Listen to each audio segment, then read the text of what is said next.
Dr. Tchicaya, our guest of honor. Thank you for giving me the opportunity to be your guest of honor this year. I am humbled. History is not the birth of one man alone, but the sum of several events that have led this man to rise above all challenges. Statistically, I was a child that was most likely not to succeed. Let's face it, my dad has 20 children with 12 different women.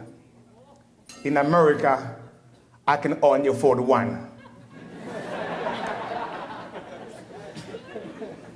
At my birth, the doctor told my mother I would die before turning 1. Consequently, my mother suffered for postpartum post-traumatic stress disorder following my birth. Only 9% of women experience it. This depression led my mother to abandon me. I was forced to be raised by 3 women. My great-grandmother, Mama Missamou, my grandmother, Mama Lukula, my aunt, Mama Nicole.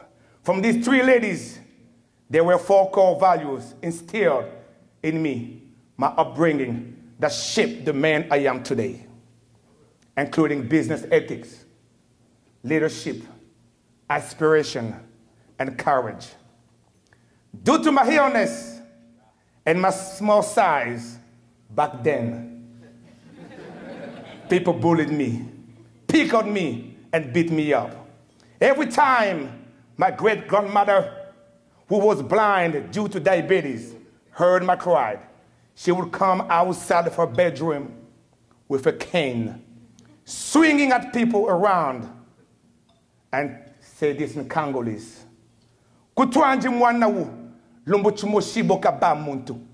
means, do not beat up on my great-grandchild because one day he's going to be somebody. Every time you whisper into the ears of a child, you are creating an emotional connection from his conscious to his subconscious. If we want to empower the world, let us start in whispering greatness. I'm asking you again, whisper greatness right now. My great-grandmother, Mama Missamou, who passed away, always believed in me before I believed in myself. She told me to look up to the person I will become. Greatness is manifested when you don't look at the window, but to look through the mirror and to see who you will become. Every day I started to chase after that person who was my hero because I believe that one day I will be somebody. If we want to become somebody, we need to embrace rejection. Face rejection. Fast forward 1993, the civil war broke up in the Congo, in the south, where thousands of people died. It was the first time in my life to see a person being killed in the front of me. It was a mother with her baby. After being sexually molested, she was given a grenade. I smelled the burning flesh of a dying woman. I wanted to stand up for myself and to do what was right. I decided to join the military to protect and serve, not knowing I would be using my military training to fight another war that started June 5th, 1997. This was a very dangerous war, as the country was divided into 2, the North versus the South. This was scary. Time of innocent women were being raped. Every 16 minutes, a woman was being raped. Every 5 minutes, a child was taken to become a child soldier. Every 10 minutes, a father lost hope. During the Civil War, I was told to kill my own people. Instead of killing, I decided to save people's life. More often, ladies and gentlemen, Standing up to what is right will bring consequences. I witnessed before my eyes the rape of my own mother, left for dead after her house was set on fire. The white people that saved her earlier would come to my rescue. They provided me a fake passport and an airline ticket to Europe. Once I arrived to Belgium, I was homeless, eating from the trash can, sleeping at the train station. But I still believe that one day I will become somebody. I traveled from France to Paris. There, I was told, there's only 2 jobs a black man can do here. Or you do a hard labor job, or you do security. But when you do security, you have to carry a dog with you. I'm from the Congo. We don't do dogs. And once again, I started picking up ice cube of fish. Every time I pick up ice cube of fish, I told myself, my great-grandmother once said, that one day I will become somebody. I made a decision that there is something better for me. One day during my break time, as I was watching TV, and I saw my eyes be glued, watching a video, a music video, California Love with Tupac Shakur. They welcomed me to the wild, wild west. My second day in America, I was robbed at gunpoint. My third day in America, I found a job as a janitor, cleaning toilet. 20 years later, I still clean toilet. The only difference is, today, I own the damn toilet.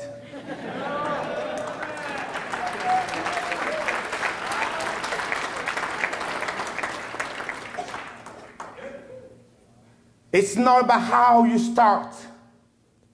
It's not about where you came from. It's about what you do with the value that was instilled in you. Marines for 243 years, they have been battling wars, saving the planet, believing in themselves that we are our brothers' keepers and we are our sisters' keepers. It was in that time when I was cleaning in the toilet in 1998, a recruiter found me. He asked me, have you ever thought becoming a Marine? And I remember many, many years ago, the Marine who told me, you were never gonna be like me. And I say, look at me now, bitch.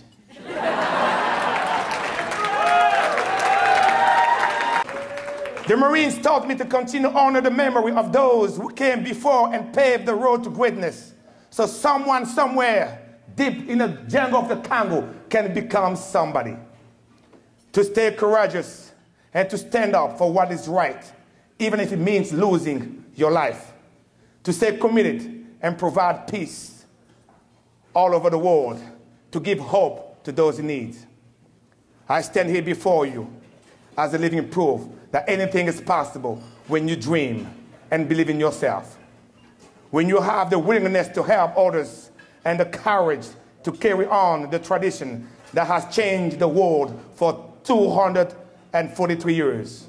To surround yourself with people who believe in your dreams and goals and who do not look down on you, but always look up to you.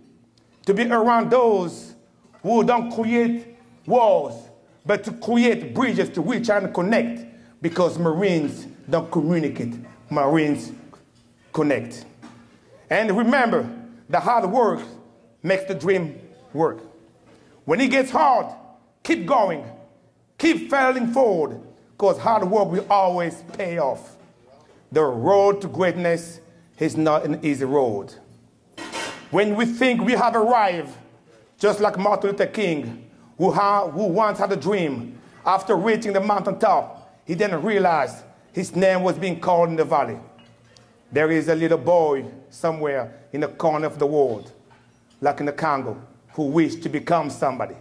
As a Marine, continue to fight the war against terrorism.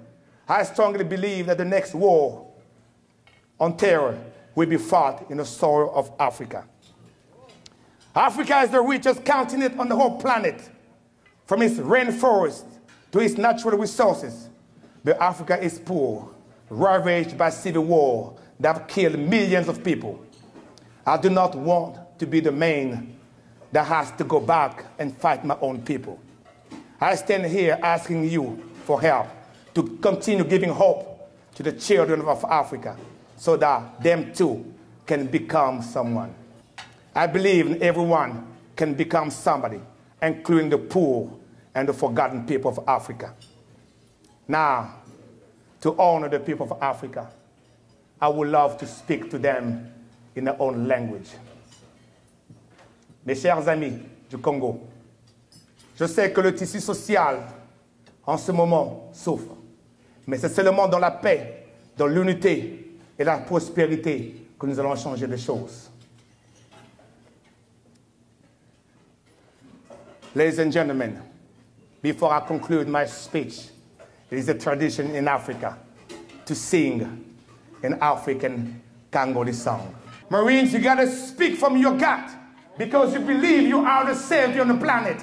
I'm asking you guys who are not to connect to the people of Africa. Here once again, lovely, lovely Yahweh, lobo, lobo, lovely, lovely Yahweh, lobo, lobo. Thank you very much, Marines. Thank you very much. Appreciate it.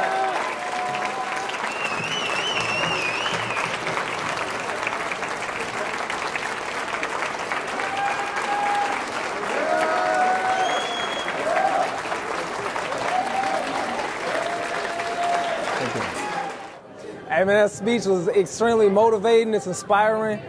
Dr. Tchicaya is a great man, he's an inspiration. We're hearing about the struggles that he went through growing up can't even compare to some of the things that we're going through here, and the fact that he made it out, the courage, the commitment, the dedication that he had, that's something that we all strive to have. And the fact that he's a Marine and I'm a Marine, hey, that makes us brothers from another mother, you know, so I like that. And I definitely respect him. We had the pleasure of having Dr. Tchicaya being our speaker for this year's 243rd Marine Corps Birthday Ball celebration. It's always wonderful to hear Dr. Tchicaya speak about his life story. It's such an inspiration. Not only was he in the Marine Corps, he is a strong believer in supporting the military and tying that into the benefits of physical fitness and basically living a good life as far as physical, emotional, and mentally well-being. And he continues to inspire thousands of people, and we greatly appreciate the support that he gives us and always the end state of the Marine Corps is to return quality citizens, and he does that in an amazing manner, and we are so grateful to have him for tonight. You know, what I took away from the speech was that I felt that it was a true story of perseverance, of dedication and enduring will. Enduring will is what I take from that speech. Is just like, even when the chips are down, life has other goals for you, and to see it through no matter what. So I really enjoyed it. And the more I learned about Dr. Tchicaya and his story, the more inspired I became. And that led us to inviting him here as our guest of honor. And I'll tell you, I was blown away by his speech, by his story, and I'm truly inspired by what he does and how he does it, and how he teaches me to employ that in my leadership every day. I was truly, truly, truly blown away and touched by his amazing speech, and I couldn't wait to get to the book, which I was sitting with him asking him for his book, and he had one for me. I feel like the world is a better place with this man in it, and I'm just honored that he's a Marine, but more importantly, I'm honored that he's a light in this world, because he's really what we need right now. And a lot of what he was saying really struck a chord, and I hope it struck a chord deep with everybody, because change can be just a small ripple, and he made a huge impact. You know, something really interesting, I was just sitting with his friends at my table, and something I never knew was that our military is made up of so many immigrants. There are people who are not from this country originally, who are fighting and sacrificing themselves for our country, which, wow, is pretty moving. How about you?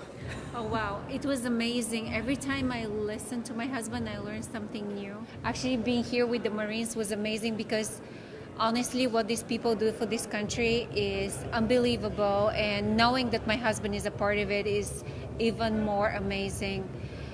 His background, our family, it's just very moving. I was happy to hear him talking about how people should always believe in themselves. Like you can reach, you can be somebody, like he said. Like if you believe it, and that was a great message. C'était vraiment un honneur de participer à la cérémonie de Tchicaya. Il fallait être là pour voir exactement que c'est possible lorsqu'on rêve un tout petit peu, hein, avec un peu plus de courage, on peut aussi atteindre un objectif, un goal, réaliser son rêve. Et en participant à cette cérémonie, j'ai finalement compris que la réussite est à la portée de tout le monde. Donc il faut juste rêver, travailler dur. Et merci encore une fois Tchicaya de nous avoir invités à cette cérémonie. Pour moi, c'était un honneur avec ma femme Clève. Et on a passé de très bons moments. So truth be told, I know a good deal about Tchicaya Missamou because I've read his book and I've been so inspired by the book and by hearing him speak. And I'm a filmmaker that I am going to make a film about his life. The thing is with Tchicaya is that it's not just about his story, it's about the man himself. And when he speaks to people, he makes you feel that if he could overcome all the challenges in his life, that you can certainly overcome the challenge in yours. It makes me want to try harder when I hear him speak. When I think about his story, when I write about him, because I'm writing the screenplay, when I write about him, it makes me want to try harder at what I'm doing. It's given me the passion that I need to go after it and to make the film of his life. Because there's some stories that need to be told. This is a story that deserves to be told, that needs to be told and wants to be told. And with his passion and with the passion of others, hopefully we can execute that. C'était juste pour dire merci à Tchicaya de l'invitation que tu nous as offerte. Moi et ma femme, nous sommes venus ici à Los Angeles pour te suivre. Moi, je pense que ton message était très poignant. Il nous a permis de comprendre qu'en fait, chaque enfant, que ce soit au Congo ou partout ailleurs dans le monde, avec un peu d'effort, peut finalement atteindre son objectif. C'est ce que nous venons de suivre tout à l'heure avec tous ces braves soldats, les Marines. C'est très encourageant, c'est très motivant et c'est ce que je retiens de cette cérémonie. Donc pour vous qui êtes là-bas au Congo, courage. Hein. L'exemple en est là, Tchicaya. Il est né au Congo, il est arrivé aux États-Unis, il a travaillé dur. C'était pas facile, ça il faut le dire. Il a travaillé dur, aujourd'hui les résultats sont là. Il est homme d'affaires, il est businessman. Donc le message qu'il veut vous passer ici, il est très simple, c'est qu'il faut rêver, oser et le reste se fera tout seul. Si vous croyez en Dieu, Dieu va vous aider à le faire, ok? Donc voici ce que j'avais à dire, donc courage à vous et continuez à suivre les vidéos de Tchicaya. Ciao!